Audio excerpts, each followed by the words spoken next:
Tenho sim. Essa foi da minha tia. Eu, ela morava também nessa cidade que meus avós moravam. Na verdade, eles moravam, esse apartamento que eu moro, eles moravam aqui, moraram muito tempo aqui, porque meu avô trabalhava numa empresa aqui em Belo Horizonte e o chefe dele era muito rico e tal, e cedeu esse apartamento aqui para eles morarem. Aham. Porque meu avô tinha vindo da cidade de Passos para poder morar, trabalhar aqui, e estava difícil de arrumar lugar para morar, e ele Hum. cedeu esse lugar aqui para ele. E com o tempo foi ficando, foi ficando, foi ficando, acabou que o apartamento passou para ele, Aham. depois passou para mim. Então, assim, eu durmo onde era o quarto deles, a minha cama fica onde é o quarto, onde era a cama dele. Uhum. Então, essa minha tia que morava lá também, ela faleceu também. Não foi bem assim de uma hora para outra, mas foi bem rápido a evolução do quadro dela. E desde que ela morreu, eu nunca tive nenhuma experiência com ela. Lembro dela de vez em quando. A gente está lá na cidade, quando eu viajo para lá, a gente lembra dela e tudo mais. Não era tia direta, uma tia mais distante, mas era Sei. parente, sim. E um dia, foi mês passado, eu estava dormindo. Eu me vi, isso vai me lembrar de outra coisa. Eu me vi num jardim com flores, com uma decoração mais amarelada, assim. E eu passei por esse jardim. E a hora que eu cheguei na porta desse jardim, eu pensei lá, né, no outro plano, falei, nossa, que jardim bonito, deixa eu olhar de novo. Aí eu virei, admirei mais uma vez e continuei andando. Eu lembro que era um prédio de 2 ou 3 andares. E eu bati numa porta e ninguém me atendeu. Aí eu dei a volta no prédio, bati em outra porta, minha tia abriu a porta. Aí ela falou: Não, mas que bom que você está aqui, que bom que você veio. E ela estava com uma roupa branca. Aí eu falei: Não, tia, que bom que você está bem, você está bonita e tal. Ela falou: Entra aqui. Eu falei: Ó, tia, deixa eu colocar a máscara. Ela falou: Não, aqui não precisa colocar. Aqui não tem necessidade de colocar.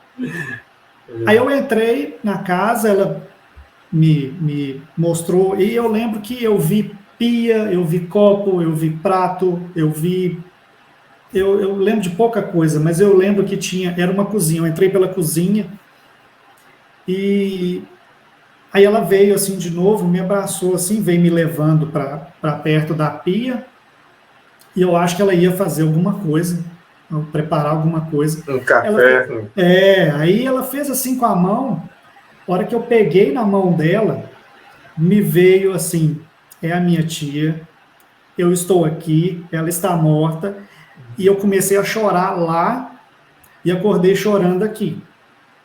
Só Uhum. que o choro lá é uma coisa muito diferente, porque lá não tem a parte física, não tem a parte da lágrima, não tem a parte do soluço, não tem a parte né, toda É. física. É uma coisa que vem assim é um choro multiplicado por 10, por 20, é uma coisa É. muito forte.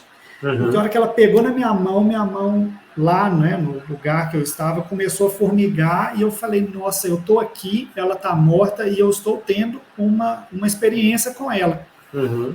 Aí eu acordei aqui, Chorando. chorando, e quando acontecem essas coisas, eu consigo lembrar por alguns minutos, reviver o momento por alguns minutos. Aí que entra o que eu te falei que eu ia comentar. É a tal do que falam da projeção consciente, né? Porque eu tive a ideia de parar no jardim e virar para poder ver de novo. Porque normalmente essas experiências elas vão acontecendo sem o seu É, controle. Vai exato. acontecendo, vai acontecendo, vai acontecendo. Na hora que ela pegou na minha mão, eu comecei a chorar. Então eu queria, né, segurar ali para continuar, para ver o que ia acontecer. Mas a hora que dá aquele choque, aquela emoção, você acaba voltando para cá. Uhum. O fato dela pegar na sua mão foi o gatilho, né, para você acordar dentro do sonho. Sonho, entre E aspas. E eu tive, essa hora que ela pegou na minha mão, eu ainda fiquei um pouco tempo, ainda fiquei alguns minutos, algum tempo lá, e eu senti isso lá, e não aqui, a hora que eu voltei, eu senti, eu estou aqui, ela está morta, eu estou tendo uma experiência com ela, aí dá aquele, aí você acorda. Porque você não, pelo que eu entendo da projeção consciente, é uma emoção que você não consegue segurar, e como não sei se eu posso chamar assim, a viagem astral é uma coisa muito sutil, muito suave, qualquer coisa que te emociona, te faz voltar para cá, para esse plano. E Olha, eu tentei ficar, né, assim, eu já estava mais entendido sobre a projeção consciente, tentei ficar quieto, concentrado no que tinha acontecido para ver se eu conseguia voltar lá, mas eu não consegui. Então, é engraçado, essas coisas tem um mecanismo aí que não é só querer, né? Tem que estar na vibração, acho que é isso. Tem que estar no estado emocional, mental, né? Cerebral, né? Para poder alcançar isso aí. E às vezes não é quando a gente quer, é quando a gente está pronto, né? Eu posso te falar que dessas experiências que eu tive até hoje, e das outras que eu ainda vou te falar, essa foi a única vez que eu realmente fiz algo que eu queria nesse plano. Eu passei pelo jardim, achei bonito, falei, eu quero virar para ver, eu vou virar. E virei.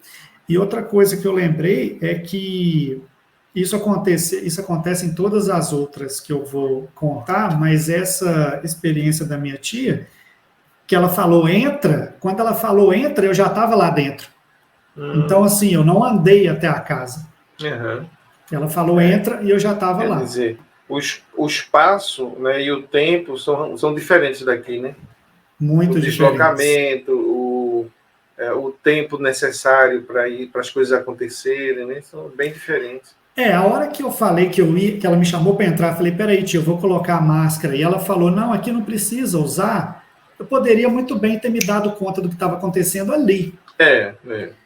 Mas aí aconteceu mais coisa. Eu entrei na casa, ela me abraçou, eu falei um pouco com ela, e a hora que ela pegou na minha mão, que me deu aquele... Eu acho que a hora que ela pegou na minha mão foi realmente um contato mesmo. Posso dizer que foi um contato que eu tive ali. E para você ver, né, como essa hipótese do estado vibracional ser muito importante, é muito comum quando você se desestabiliza do lado de lá, você volta para cá imediatamente. Demais, se volta na hora. Pode ser medo, pode ser tristeza, pode ser qualquer coisa assim que não seja, que não deixe você no estado tranquilo, de paz, serenidade, aí você volta imediatamente. Eu acho que você desaparece da frente dela assim lá. Aí eu fico pensando, depois eu fiquei pensando, assim, que eu tive esse contato com ela nessa casa e tudo mais, será que lá ela tem consciência que o Alexandre esteve aqui? Que, sabe, eu fico pensando o que está acontecendo do lado de lá. Porque eu sei... Que nível de consciência, né, a pessoa tem lá de lá, né? Sim. Isso é uma coisa que até no fim aqui eu vou... Tá me dando aqui uns insights. Eu vou anotar aqui essa questão do nível de consciência para a gente conversar no final. Tá. Mas realmente é uma boa pergunta. Será que ela sabe que ela faleceu, está vivendo lá agora, e você está aqui, mas foi visitar? Até que ponto, né, ela está consciente disso tudo? A gente não sabe realmente, né? Espero que sim, né?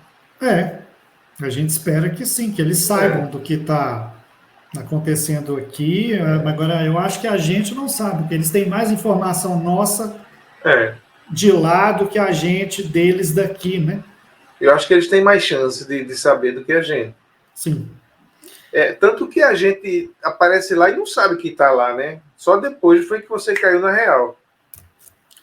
E essas coisas acontecem assim. Eu não me senti chegando lá nesse jardim. A hora que eu percebi, eu já estava lá. E esse jardim tinha uma entrada? Era um portal, alguma coisa assim? Eu já me vi no meio do jardim, que estava num tom amarelado, tanto a luz em volta quanto as flores que estavam nesse jardim. E tinha um portal de pedra Sim, era um portal. E eu passei por esse portal. Na hora que eu passei, eu falei, não, eu vou olhar de novo, que é muito bonito. Aí eu virei, olhei, eu lembro até hoje desse lugar. Não consigo lembrar desse lugar. Aí depois eu fui e aconteceu o que eu te falei. Bati numa porta, bati na outra. Se você fosse pintor, né, de quadros, você poderia pintar um quadro aí, estilo Van Gogh. Van Gogh gostava muito do amarelo, né, nos quadros dele. Sim. E você poderia fazer um jardim com portal aí. E é uma coisa que acontece em todas essas experiências, nas duas próximas que eu vou te contar, que são as últimas que eu coloquei aqui, eu sempre estou num lugar com uma luz muito forte de tom amarelado. Sempre. É sempre a luz forte num tom amarelado. Todas as vezes. Essa luz varia muito de cor, né? Tem pessoas que veem luz azul, outros veem luz totalmente branca, outros depois amarelado. Isso varia de pessoa para pessoa, não sei porquê, mas tem a ver aí com energia, né? Eu consigo dar um exemplo do que eu quero dizer com essa luz que eu estou falando. Sabe aquela novela que passou A Viagem? Uhum. Que quando mostra que eles estão lá no nosso lar, que Sim. toda vez que eles mostram lá, está um tom assim muito amarelo, uma luz muito clara, é exatamente aquilo. É exatamente daquele jeito. Exatamente. É sempre aquele tom amarelado, aquela luz assim forte, mas que não incomoda, que não cega. É sempre daquele jeito. Quando eles fazem essas montagens aí de cenários e tal, de ambiente, eles se baseiam realmente em relatos, né? Sim. Aí termina fazendo a coisa bem parecida com o que é mesmo. Mas